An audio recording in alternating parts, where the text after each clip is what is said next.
Salutations tout le monde, ici votre autre Jocelyn Legault et soyez les bienvenus sur mon podcast culturel Libre Penseur, l'épisode numéro 2. J'espère que vous êtes en train de passer une très belle journée, peu importe l'heure de votre journée, votre soirée ou votre veillée, soyez les bienvenus sur mon podcast.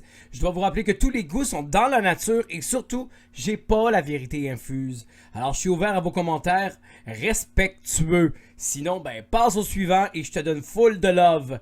J'aime partager ma passion avec vous, chers auditeurs. N'oubliez jamais ça. Et avec ce projet-là, ce podcast-là, j'ai envie de vous faire décrocher de votre journée. Alors, c'est parti, on commence maintenant.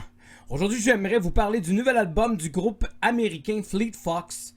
Le leader Robin Pecknold a fondé le groupe Fleet Fox à Seattle avec un ami d'enfance, Kyler. C'est dans l'aube de l'an vingtaine.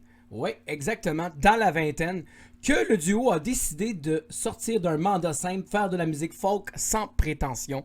Très rapidement, ils ont signé avec Sub Pop. Sub Pop qui est une compagnie qui a été connue pour sa gérance avec Nirvana. Et là, en 2008, avec l'apparition d'un premier album ainsi que d'un EP qui a pour titre Sun Giant, Fleet Fox crée sa singularité. Et il nous berce avec ses histoires qui carburent aux influences musicales multiples depuis déjà 3 albums. Après le départ d'un certain drummer Josh Tillman alias Father John Misty, c'est là que Fleet Fox prend son envol un peu plus, en effet. Ça arrive comme ça. Fleet Fox a pris le temps et l'espace qui lui est dû et Pecknold prend de la maturité dans sa plume, dans sa musique, ce qui mène avec un album Crack Up en 2017, un disque audacieux, triste, dark, qui donne des ailes, dans lequel l'auteur-compositeur livre un combat sur les fantômes de son existence. 3 ans plus tard, sans crier gare, la bande de Fleet Fox est de retour avec le nouvel album, un 4e album, bien sûr, qui se veut la suite de la déchirure de l'âme de l'artiste, M. Pecknold, avec sa musique troublante. Voici Shore, 15 pièces dans un pop-folk americana, teinté dans le lumineux et le magnifique, beaucoup moins sombre que son prédécesseur. Et c'est produit par Robin Pecknold, évidemment, parce que Monsieur Covid a dû lui faire apprendre à travailler en solo. Cet album-là, Pecknold a puisé, si ça se dit, puise sa plume grâce à une expérience de surf traumatisante qui s'est passée en Californie en 2017. Lorsque l'artiste a été pris dans un courant, et oui, un courant, et l'eau est venue, et j'imagine que les émotions aussi. Un moment angoissant qui fut transformé en chanson revigorante qui célèbre la vie et la reconnaissance d'être vivant. Ça se ressent tout le long de l'album. Pecknold continue d'explorer le thème de la mort et des questions intérieures, mais sous un aspect musicalement plus aventureux, plus léger. Fleet Fox continue de redéfinir la complexité de sa musique troublante qui touche la corde sensible à chaque pièce personnelle qui nous emporte, exactement comme la vague que Pecknold a été emportée. La formation développe sa voix tout en restant fidèle à soi-même et en laissant les choses venir naturellement. Ce qui fait qu'on est emporté par des harmonies feutrées vocales chaleureuses, des guitares acoustiques oniriques et des cuivres fébriles qui viennent vous briser par des montagnes de beauté qui y résident dans cet album-là. Shore, pour moi, c'est un album de folk raffiné, gracieux, léger, qui résonne comme une bouffée d'air frais et qui remet un peu de douceur dans nos moments chamboulants. C'est pas mêlant, c'est beau comme une première fois. Et pour toutes ces raisons-là, moi, je donne 9,5 sur 10 à Fleet Fox, l'album Shore. Mes chansons préférées sont Sunblind, Afraid to Wait, For a Week or Two, Can I Believe You et plein d'autres, également la chanson titre Shore. Alors, j'espère que vous allez aimer cet album-là. Je vous le conseille. Et si vous voulez faire des recherches, Fleet Fox, ça s'appelle comme ça. Je veux juste vous le dire parce que je sais que des fois, c'est non, on recommence. C'est F-L-E-E-T F-O-X-E-S. Alors, Fleet Fox, ça vaut vraiment la peine. L'album s'appelle Shore. C'est vraiment bon. 9,5 sur 10. Vous êtes avec votre autre Jocelyn Legault pour le podcast numéro 2. Et oui, du Libre Penseur podcast culturel. Merci d'être là. Et comme je vous ai dit auparavant dans le premier podcast, il va y avoir beaucoup d'évolutions. Il va y avoir des surprises. Il va y avoir aussi des nouvelles manières de dire les choses, et probablement des bruits de café, des bruits de chat qui courent, parce que c'est chez moi, dans ma demeure, que je vous fais un homemade podcast. Merci d'être là et c'est vraiment cool. On va parler maintenant de Diana Krall et son 15e album. La chanteuse jazz canadienne est connue pour sa voix contralto. A vendu plus de 6 millions d'albums aux États-Unis et plus de 15 millions dans le monde. Krall est la seule chanteuse jazz à avoir 8 albums, faisant ses débuts au sommet du Billboard Jazz Album à ce jour. Elle a remporté 3 Grammy Awards, 8 Juno Awards, puis elle a également remporté 9 albums d'or, 3 disques de platine et 7 albums multi-platine. Bon, maintenant que je vous ai mis en perspective l'artiste, 3 ans après Turn Up the Quiet et la perte de son producteur de longue date, Tommy Lepoma, décédé en mars 2017, paix et son âme, Diana Krall arrive avec son 15e album qui semble dirigé vers la même direction que d'habitude. Mais, et ça je vais vous l'expliquer tout le long de la critique, voici This Dream of You, 12 pièces pop jazz produites par l'artiste avec l'aide de Al Schmitt. Des chansons standards jazz comme d'habitude, mais mis de côté lors d'une session d'enregistrement en 2016-2017 pour l'album Turn Up the Quiet. C'est des chansons inachevées et délaissées pour des raisons bien plus qu'évidentes. Oui, l'absence et la mort de l'homme de confiance Tommy Lepoma. Ça paraît qu'un producteur quitte le bateau et je vous explique encore ça plus tard. Krall continue de charmer avec ses relectures suaves jazzy qui coulent en douceur. Mais cependant, moi j'ai constaté quelque chose. Pour moi, ma perception à moi, on dirait que la magie semble s'éteindre à petit feu dans la voix de l'artiste lors de l'écoute de ce nouvel album qui au fond en est même pas un. Mais oui, c'est quand même des ramassis de vieilles sessions. Je sais pas si c'est moi qui est exigeant, mais il me semble que quand tu as vendu des millions d'albums autour du globe, les attentes sont hautes, de mise, non. Non? En tout cas, je m'attendais à plus de la part d'une artiste jazz comme elle, charismatique, voluptueuse, sensuelle, qui sait mettre le feu dans les reins avec son jazz, plutôt que on va dire, des fucking réchauffés. Sérieusement, c'est décevant. Une seule grande question qui brûle ma gorge. Est-ce que c'est un album qui a trop rapidement été précipité à cause d'une stratégie, genre obligation venant d'un label, ou le résultat d'un vide d'inspiration causé par le deuil? Moi, je dirais peut-être un mélange des deux. Mais quoi qu'il en soit, Diana Krall m'a déçu. Et j'espère qu'elle va prendre le temps de trouver chaussure à son pied au lieu de nous offrir un album de basse qualité comme ça. Mais en même temps, même en temps de crise, l'album fait pas la job. En tout cas, pour moi. This Dream of You, c'est des restants de jazz froid qui manquent cruellement de conviction et de magie. Et je suis désolé, c'est un gâchis de talent.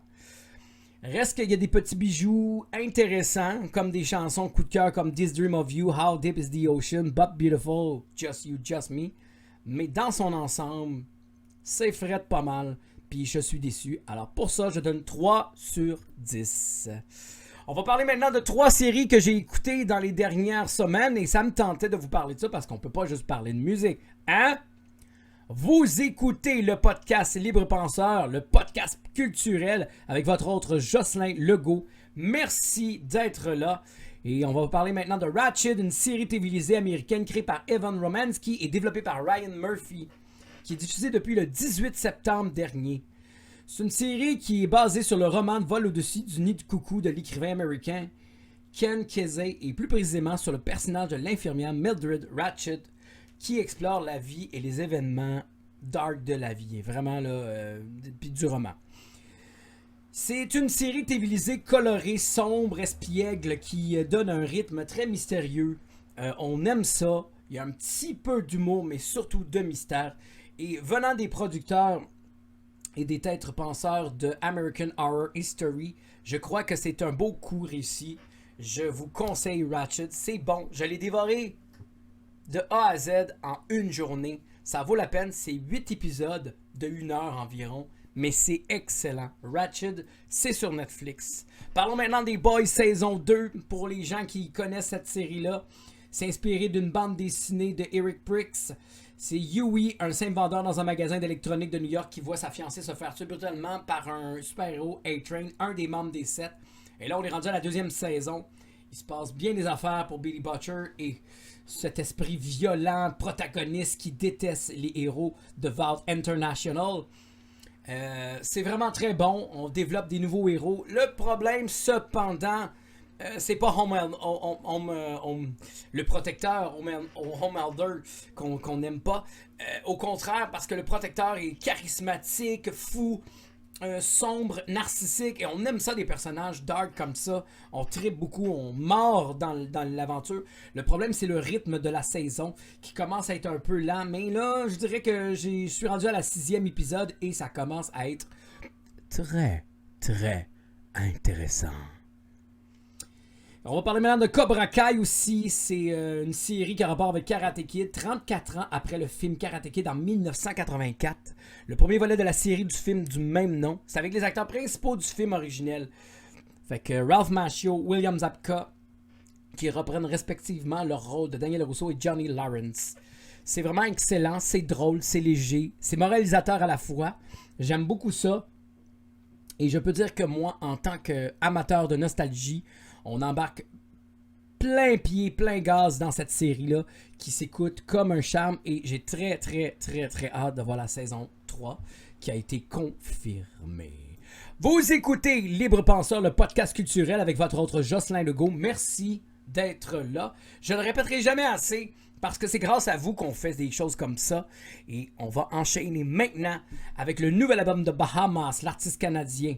2 ans après le sublime Earth Tone, dans lequel il avait fait un 360 changement d'équipe, producteur, etc. Et même un petit peu le son, plus funky et pop. Le succulent Bahamas est de retour, alias Afi Djurvarnen, continue sur sa lancée avec un 5e album qui promet de venir vous charmer avec ses grooves irrésistibles. Voici Sadunk, 10 pièces dans un cocktail musical fait de rythme entre le jazz, soul, R&B, country, folk et blues, mais réalisé cette fois-ci par le renommé Robert Lackritz, qui travaillait pour Face, Jack Johnson et Robbie Robertson. L'artiste canadien retrouve de nouveau ses musiciens cette fois-ci sur le 5e album. Il reprend toute son band de tournée, c'est-à-dire le batteur Don Kurt, le bassiste Mike O'Brien, la guitariste Christine Bougie et la chanteuse Felicity Williams. Ainsi qu'un nouveau membre, le guitariste Sam Weber, un artiste découvert par Bahamas lui-même, via YouTube, qui anime les guitares d'une magie inouïe et sans sas. Bahamas nous susurre encore une fois, avec sa voix mielleuse, chillax, des chansons qui racontent la vie de tous les jours, laisser sa conscience briller, sa quête pour être heureux, l'amour doux, la vie de tous les jours dans une poésie d'homme qui met le tout sur une plume habituelle du chanteur, auteur, compositeur, charismatique, guitariste, de l'humour ficelé dans l'autodérision. Nous retrouvons Djurvarnen de retour à ses arrangements onctueux, emballants, faits de guitare éclatante folk blues, nettement moins funky et hip-hop que sur le prédécesseur. Sur celui-ci, on adopte plutôt une nouvelle approche dans l'enregistrement avec des anciennes techniques pour préserver un son frais et organique qui fit vraiment à merveille avec sa vision pour l'artiste. Bahamas revient avec un croisement entre ses albums Backyard pour moi, Bahamas et Alfie et une touche de cœur soul incroyablement exquis. Disons-le, Bahamas n'a pas perdu la main sur son 5e album. Il continue d'élargir sa palette de couleurs décontractées. Sérieusement, c'est wow, on aime ça. Pour moi, Bahamas, c'est la musique idéale pour chiller. Je vais dire la vérité. Et pour toutes ces raisons-là, je crois que Bahamas a toujours su faire sa percée, sa manière de dire les choses, sa manière de penser les choses est hallucinante et on aime ça. Bahamas, c'est des rythmes flegmatiques qui nous emportent dans un monde chillax où tout est possible et ça fait énormément du bien. Alors pour toutes ces raisons-là, moi je trouve que Sadunk, c'est un album folk satiné qui arrive juste à temps pour l'automne. C'est sweet et smooth, rassurant comme un beau coton ouaté qui sort de la sécheuse. L'incroyable Bahamas peint du soleil de nouveau par-dessus les nuages gris et le résultat est parfait. Et pour moi, je dis bien pour moi, je lui accorde un 10 sur 10 et album coup de cœur avec des chansons comme Trick to Happy, On Alone, Don't Did Me No Good, Off Your Love, Fair Chair, Not Cool Anymore, Can't Complain et Wisdom of the World. Le guitariste charismatique Bahamas est tout simplement sublime de nouveau. Vous écoutez le podcast Libre Penseur, le podcast culturel. Merci d'être là. Et là, on va envenimer un petit peu l'émission avec un petit quelque chose d'un peu plus crunchy. Ouais, on regarde les choses, puis en tout cas, on essaye énormément. Je vous rappelle, n'oubliez pas que tous les goûts sont dans la nature. Je tiens à le préciser parce qu'il y a des gens, des fois, qui peuvent être haineux, gratuits et tout ça. On va parler maintenant, attention, de Bon Jovi qui est de retour avec un nouvel album. Le groupe Bon Jovi a sorti 14 albums studio, dont 9 sont devenus platine à travers le globe. On reconnaît beaucoup de singles, 19 singles dans le top 40 des Billboard Hot 100, dont 4 qui ont atteint le numéro 1 comme des hymnes que vous connaissez, des hymnes d'arena, comme You Give a Love a Bad Name, Living on a Prayer, Bad Medicine et It's My Life. Ok, je pourrais continuer la liste des hits facilement toute la journée, all day long.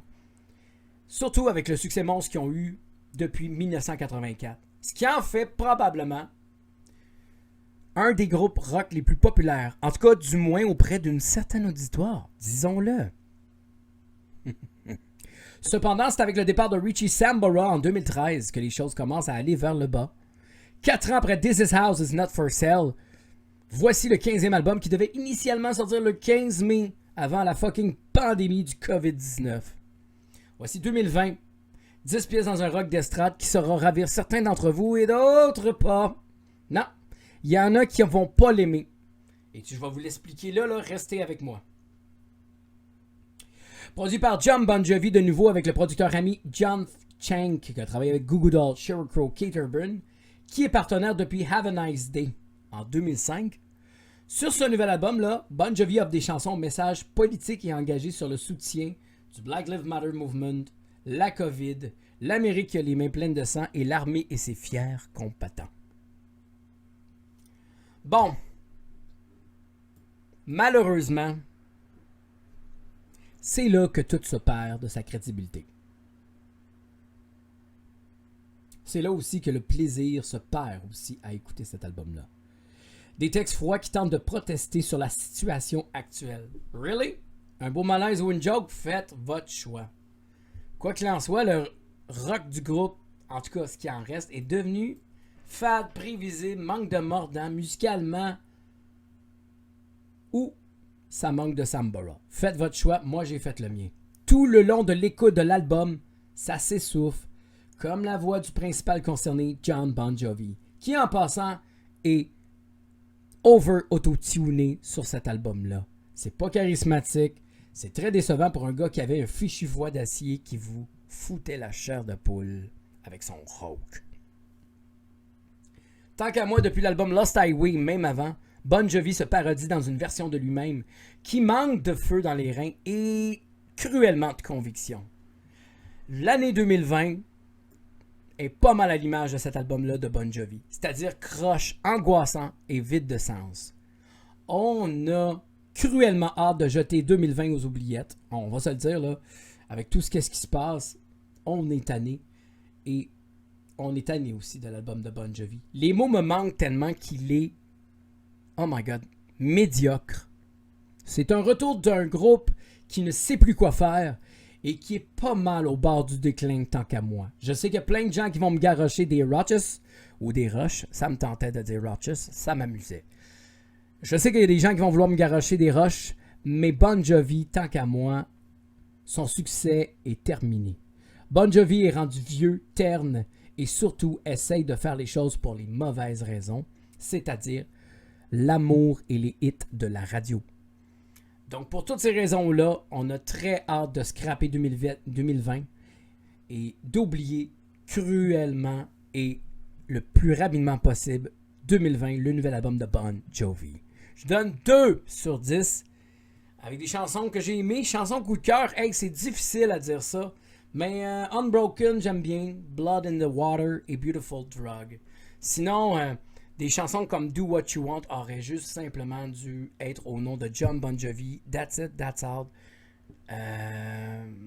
On est dû pour un petit miracle de la part de Bon Jovi, mais gars, ce qui est fait, puis c'est comme ça. On peut pas... je suis désolé. Je suis vraiment désolé. Hey, pardon.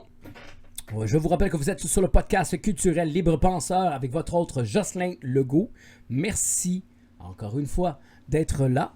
Et inquiétez-vous pas, comme j'ai dit dans les prédécesseurs, il va y avoir des erreurs, des essais, des tentatives, du bégayage, mais beaucoup de passion et de cœur. Et vous allez voir que l'épisode 3 risque d'être encore plus intéressant et j'ai déjà commencé à l'écrire. Merci beaucoup d'être là. On va vous parler maintenant d'un film avant de partir. The Devil All the Time, un film sur Netflix que j'ai vu mettant en vedette des acteurs de la série Avenger. Et je vais vous expliquer ça en détail parce que sérieusement, je ne sais pas comment décrire ce film-là. Mon expérience a été